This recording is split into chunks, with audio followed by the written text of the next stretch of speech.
Hi folks, thought to do an audio recording on this one off my laptop. Yesterday I did a recording while I went out for a walk in the nature reserve, and I was talking about how the need for power in material world, from control over others, disrespecting of others, disrespecting of that which is sacred, and being vampiristic, basically being a narcissist. In other words, I think we tend to become narcissists when we are disconnected from our own true being. Okay? And because, again, I think the experience or the connectedness to true being, and you can interpret that however you wish, is nurtures the soul, the person, the personality as well. It nurtures everything. It waters it. It nurtures it. It feeds it with light. Let's say, okay, and constantly, it's a constant flow, never-ending flow of input of light. Let's just say. But when one is not connected to, let's say, the light or one's true being, or living in authenticity, when one is more part of a hive mind, when one has been more disconnected from the authenticity and from their true being, and is now operating from the manual given to them by cultural society, they need an energy source, because they're not getting it from the light. They're disconnected from the light, essentially. And so they need to feed off more from the dark. They need to get their energy in more of a darker way. They need to get their supply, their so-called nutrition. And again, it's not even nutrition. It's like fast food, right? I'm saying when you're a narcissist, what you are getting is not high quality, like, light from the source. You are getting some kind of sustenance or substance or something that will keep you going. But however you get that, you need to do it in a very darkish and narcissistic, selfish way. Okay? So there's much to be said on here. But one of the things, like I mentioned before, is that one doesn't feel empowered. One doesn't feel important. One doesn't feel valuable when they truly are a narcissist. You cannot feel enough, right, if you are disconnected from true being. There's just no ways, right? You can try materialistically to fill that void, it will never fill it. You'll always be wanting more. You can try and have all the false relationships and, that you have in your life, and the pretense that people love you and whatever it is, and it won't matter. Even if people love you, in a sense, it won't be enough, okay? And again, as a narcissist, will only abuse somebody else's love. Okay, so, and to a degree, you'll send everybody away. You'll chase everybody out of your life who does love you when you're a narcissist, because again, you are just taking and you're not giving. Right? It's all about you. And that's the world we live in. It's all about us. And so, what we're looking for is power in this world. Right, in the Sam Gold world, in the movie Revolver, he says that Sam Gold, he owns this world, he controls it, right? And everybody's part of this game, everybody's in on it, and they don't know. Okay, that's from the movie Revolver. If you haven't seen that movie, it can be a worthwhile watch. It's a bit gruesome though. I don't know if I'd watch it again. But nonetheless, that's kind of the idea, that Sam Gold runs this town. Okay, not just the town, but the world in a sense. And I spoke about this in the talk. I think it's Sam Gold controls the man-made mind world. Okay, the Matrix world in a sense, but doesn't control nature. Doesn't, it's only from a mental construct, I would say, to a large degree, that is controlled by Sam Gold. Just using that sort of analogy loosely. Metaphor loosely. So nonetheless, what one is looking to do, is to when one is a narcissist and doesn't have supply of light and real love, they seek it out in the world as also means of as power. Alright? And so what's power? Power means that you control others, alright, that you can manipulate others, and also that you can manipulate or harm or hurt nature. It's basically hurt, right? It's basically destruction, like I mentioned before in the other talk. It's basically destruction. And you get enjoyment out of destruction. Like I said before, people like to watch violent movies, they like to watch graphic porn, where people are being exploited and whatever it is.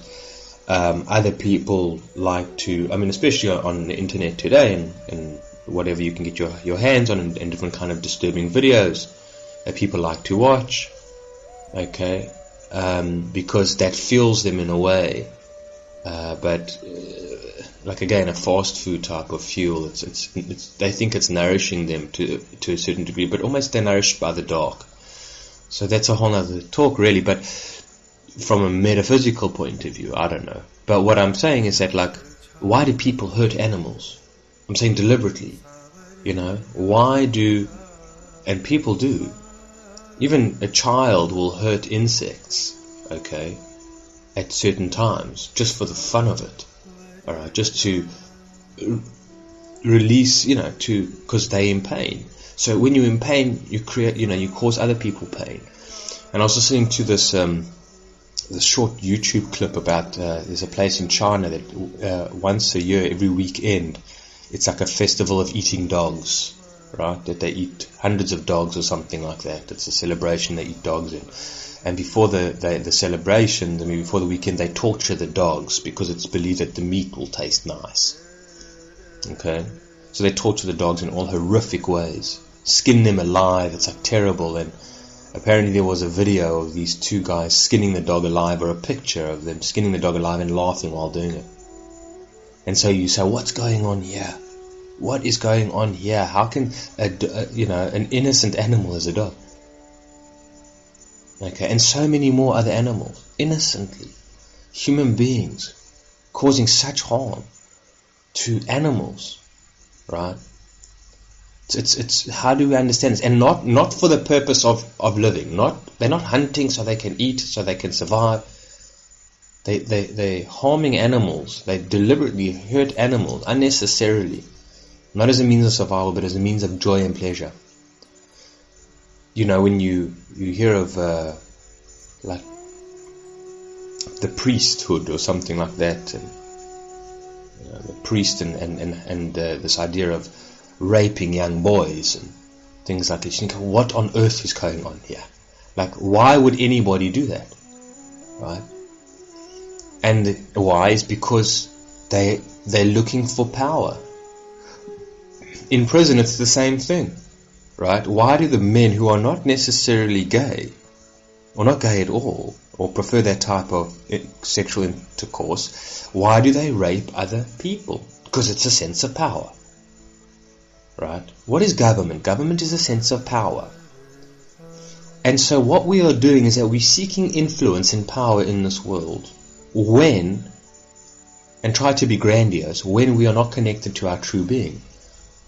And true being is humility, is a practice of constant humility and deep appreciation and deep respect for everybody and everything. And even respecting the narcissist, not by honoring them, but respecting how dangerous they are.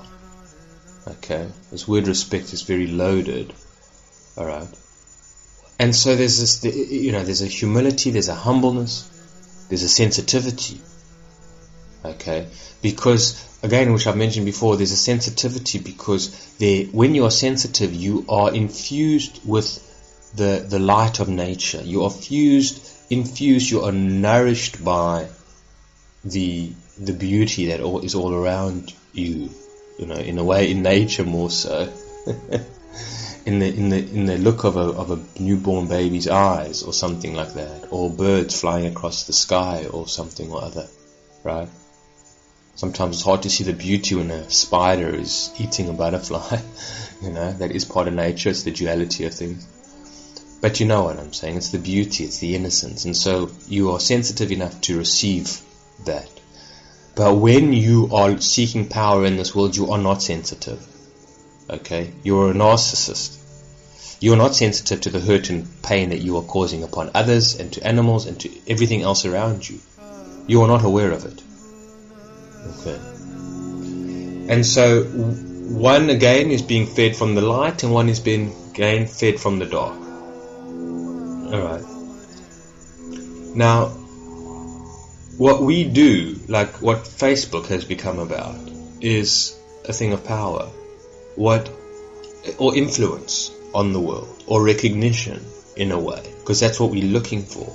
Sometimes we're just looking for to be loved, but we're doing it in a narcissistic way. It's all about, look at me, look at how beautiful I am, look about how rich I am, look how sexy I am, but don't look at my qualities. You see, so we're doing it in a narcissistic way, we're doing it in a very, very superficial way, right? And so that's like what Facebook has really become about for a lot of people. And social media has become about that. And a lot of movies and television has come about that. We are all seeking our 15 minutes of fame. Most of everybody. Okay? And we are jealous of those people who seem to be in the spotlight for longer than 15 minutes. And we envy them, we want to be like them, but at the same time we want to destroy them. At the same time we want to read magazines about how they, fell down a flight of stairs and broke their hip, and that gives us enjoyment. We want to see them what they look like without makeup, and that gives us pleasure and comfort. We want to hear that they got divorced, or that, their husband cheated on them, or something like that. Oh, feel good about that. Good, they deserve it. I mean, we want to destroy them, yet we adore them. And that's a lot of the things that we do, the things that we actually are, we adore, we want to destroy. It's very particular, because we want to. We can adore our children and the innocence of them, but we want to destroy them at the same time. You want to see a beautiful bird, let's say, flying in nature when you're a narcissist, but then you want to cage it and keep it for yourself, right? You want to control and you want to own, and you want to see that which is beautiful and make it ugly and destroying it, basically. Eddie Barzoon, take a good look, because he's the poster child for the next millennium. These people, it's no mystery where they come from. You sharpen the human appetite to the point where it can split atoms with its desire.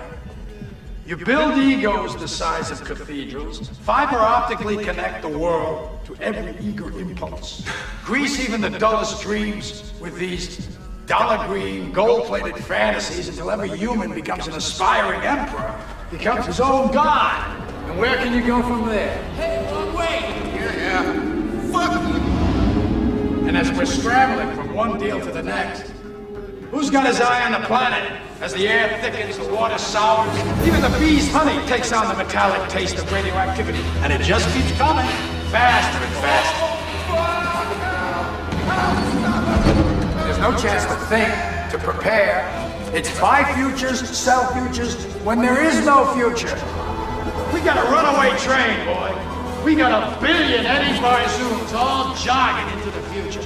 Every one of them getting ready to fist fuck God's ex-planet, lick their fingers clean as they reach out toward their pristine, kybernetic keyboards to tote up their fucking billable hours. And then it hits home. You gotta pay your own way, Eddie. It's a little late in the game to buy out now. Your belly's too full, your dick is sore, your eyes are bloodshot, and you're screaming for someone to help. But guess what? There's no one there! You're all alone, Eddie. You're God's special little creature.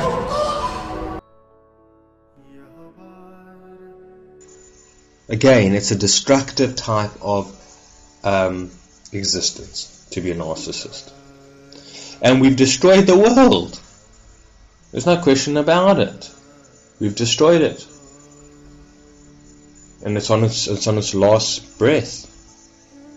And that's what we've done. Okay? And so, again, coming back, it's because we're hungry for power. And that's why we're so addicted to our cell phones. Because they're powerful. And we believe we have a sense of power when we're using them. I mean, a power that, again, previous generations could never even have dreamt of. Could never have dreamt of. For example, you could be sitting on your couch in front of your TV with hundreds of movies to watch at the click of a button, hundreds of TV series to watch, hundreds, thousands, I'm talking about thousands, not hundreds, thousands, millions of, let's say, songs or whatever it is on your TV screen, right? Your house is air-conned. I mean, you can control everything by remote, all right? Then you got your cell phone, which connecting you worldwide. You can order a pizza from the comfort of your own couch, and it will be delivered to your door. All you need to do is get off your lazy ass, and go and get that pizza from the doorman without even exchanging any money, because it's off your credit card. Now think about 100 years ago. You couldn't do any of that. There was no TVs. You didn't have the luxury of sitting on your arse and, thousands of channels. There was nothing. There was no entertainment of that sort. Nothing whatsoever. And if you wanted food, you had to go and make it yourself. Let's just say, in many parts of the world, fine, you could go to a restaurant, but you'd have to get off your lazy ass and go and to do. This is just a minor example of what I'm saying. But we are spoiled beyond belief. We are privileged beyond belief in so many ways. Whether you are even living in a third world country, if you have a cell phone, you are privileged more so than your ancestors could have ever imagined to be. But at the same time, you're overprivileged. And a lot of the time, these devices, I feel, have been given to you so you can have an illusion of power, that you can have to increase your ego, to increase your grandiosity, your impression that you are somebody that is significant, somebody with true power. That's it. It's built, it's nourished the ego. We've allowed it to, in a sense, but I mean, the fact that the technology has moved at the pace that it has, and not given us a second to breathe or to reflect on what's going on, and it's just on to the next. It's almost like we've been force-fed technology, and we love it because it distracts us from so much of our pain as well, and whatever it is that we are in, that whatever comes down the line, if it's 5G, 6G, 7G, we don't care. If it gives us cancer, we're not bothered, many of us, just as long as it keeps us distracted, just as long as it keeps us overstimulated, so we don't actually have to have that sort of, that anxiety that comes with, one type of anxiety that comes with not being attached to your true being, or a part of your true being, or being in true meaning. That's the anxiety that comes about, that angst that's there, which we try and sort of mute every day and distract ourselves from. So we'll be very happy with whatever technology has to come our way, regardless of the consequences. We don't want to hear. We don't want to hear how toxic or unhealthy the food is that we're eating, as long as we're enjoying it. We don't care of the medications that we take and the side effects that they come with, as long as it gets rid of the symptoms in a way. Anyways, that's something else. But that's the importance of, obviously, no doubt about it, being connected to one's true being. Again, it has meaning in true being. It has significant meaning in true being. It's not when you're narcissistic, there is no true meaning. It's all superficial. It's all your marriage, your relationship with your friends, your children, whatever it is not really real. You've conducted your life in only a way where you can get something, an energy supply of somebody else or something else. It's never going to be healthy. Nothing from the narcissistic or disconnected from true being state is going to be healthy for you. Nothing whatsoever. You're going to be self-abusive to yourself, others, and the world around you. And that's it. And again, all your meaning will be meaning that won't last long. Short-lived meaning. Okay? Short-lived gratification. Everything. You'll always just be chasing and moving. And that's why we're all moving around so fast. Always chasing and running towards the future. Yeah, and whatever it is. Yeah. And to end off on that, on not much of the light tonight, but again, the narcissistic state of disconnecting from true being exists in a constant state of fear, underlining constant state of fear and neuroses of all kinds. If you ask me, your mental health is not good when you're a narcissist. When you're disconnected from true being, your mental health is not good. You have neuroses of all kinds. You fear of everything, right?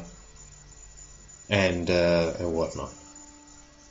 So, but because also in true being, in narcissism, you don't have a sense of faith, right? How can you have a sense of faith? Because there's nothing outside of yourself that exists. It's only you, right? But when you have a sense of true being, there's more outside of you that exists than you can ever possibly fathom or imagine. Alright, folks.